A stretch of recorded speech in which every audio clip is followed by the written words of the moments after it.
pulled into the Tesla Supercharger station here, right by the Goat Patch Brewery area. This plaza's pretty fun. They have some good restaurants and coffee shops. They even have a barber shop here that's really nice. So we're gonna try out our first Tesla supercharging experience. I just finished backing in with the bike rack on, which didn't go too terribly. I have it folded down just to maximize my view here. And so far so good. So we will take a look at the charging speeds here. Alright, so we're stepping out here, got plenty of clearance. That all looks pretty good. Plenty of space between that pole. Now open up our charging flap and let's see if the cable reaches. I haven't set up the payment option yet, so we'll see how this goes.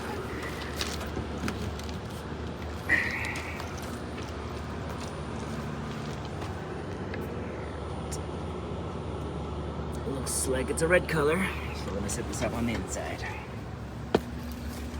Oh wait, it says charging. Hold up. Hold up. Let's take a look at the charging curve. This is exciting.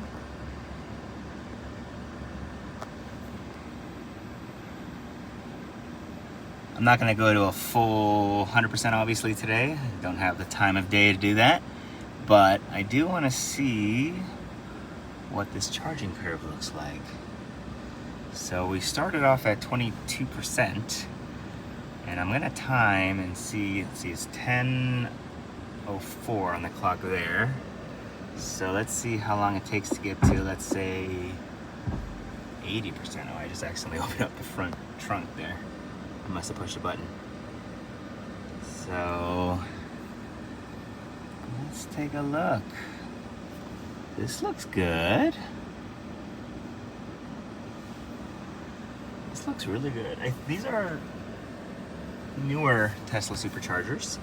I think these were installed within the past 6 months actually here. So pretty nice charging stations in a really nice plaza here. And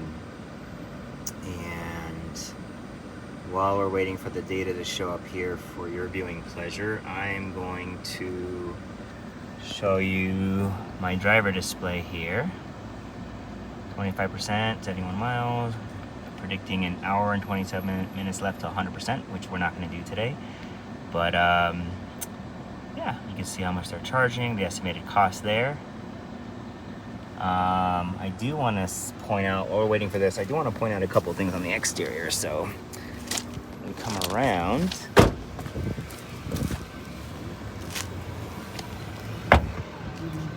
So again, that latches down and closes electronically, which is good. So I think I figured out the magic touch. So I'll try this with my left hand.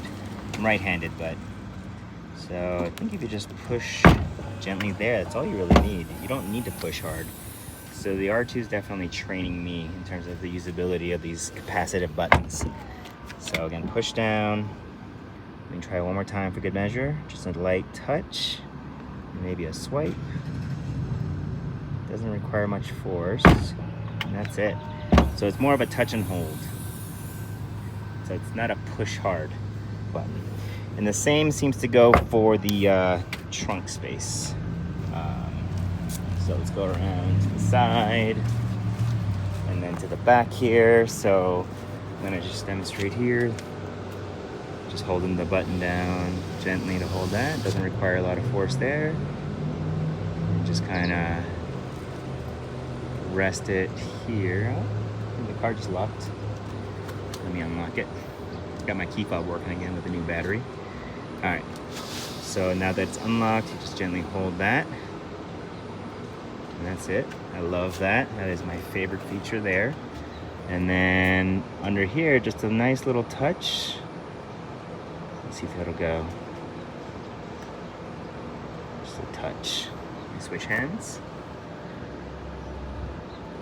Yeah, just a little touch. It hesitates, but it doesn't require a lot of force.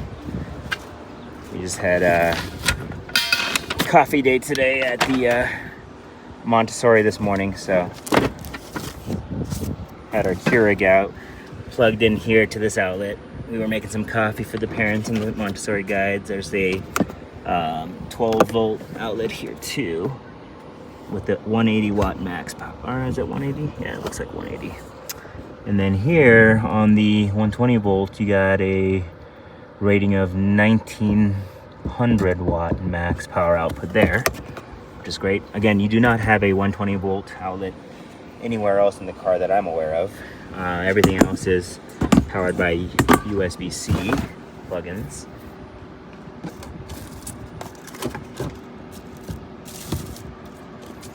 So, and of course you have your button up here, just to push and close.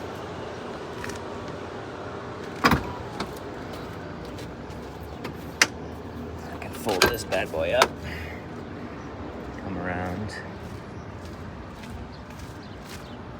Let's check on our charging curve.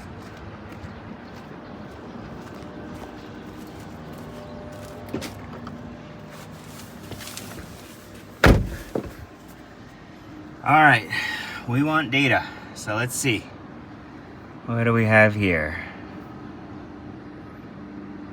I don't see much happening here, but maybe that's a little software glitch, but we certainly see data down here that's important. So 577 miles per hour, 188 kilowatts. So far we've added 16.2 kilowatt hours of energy.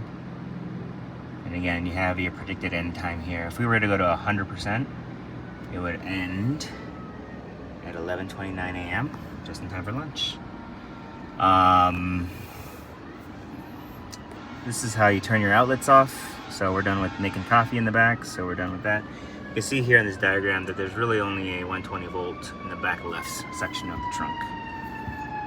You can schedule your charging sessions, which is nice.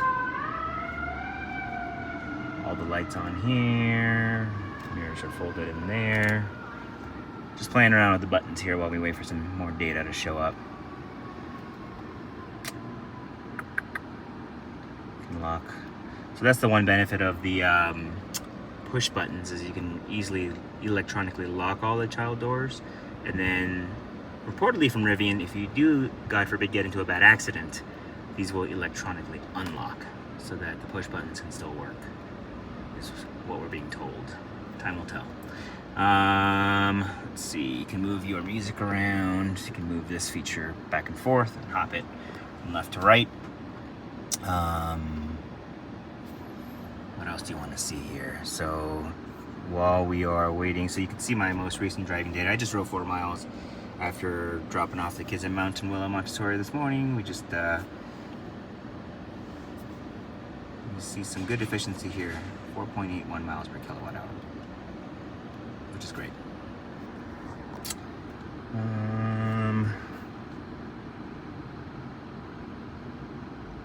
Yeah. That's about all I can show you right now. Appreciate you chiming in. I'm not gonna do a full charge again. I'm gonna probably end this session here pretty soon. I just wanted to show you how quickly it would get from, we started at 22%, we're almost at 50%. I think that should be good for today. Next week, we will do more formal testing with the R2 with a special guest. And that is going to be a nice formal charge test from, I think the plan was to do 10 to 80% and then a 70 mile per hour range test. So stay tuned. Wonderful, we hit 75%. I'm gonna show you the data here. We've been charging for about 20 minutes to get from 22% to 75% at these charging speeds. We've donated about $30 to Tesla, and we're gonna stop charging here.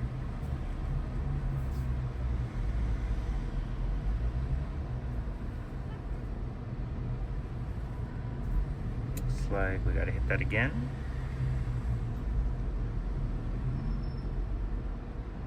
Well, doesn't want to stop. The supercharger and the R2 are best friends right now, and they don't want to let go. Never let me go, Jack. Well, let me go manually unlock it at the charge side here. Let's see what happens there.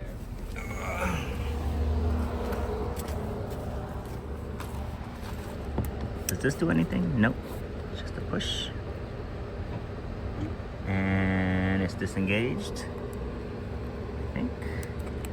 No. They don't want to let go. Oh, there we go. We're free!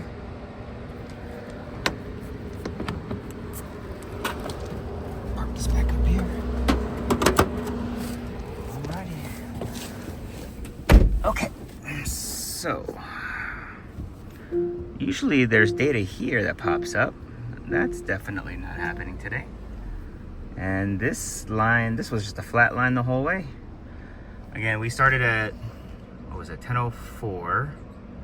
So 20 minutes of charging. And we hit at 76% from 22%. So that's plenty of range there. We got 214 miles of range with that in sport mode. So if we go to conserve mode, I should switch. Yeah, that bumps us up. But yeah, there's a significant difference in power output when you drive in conserve mode versus sport mode. So we're gonna play around in sport mode for the rest of today.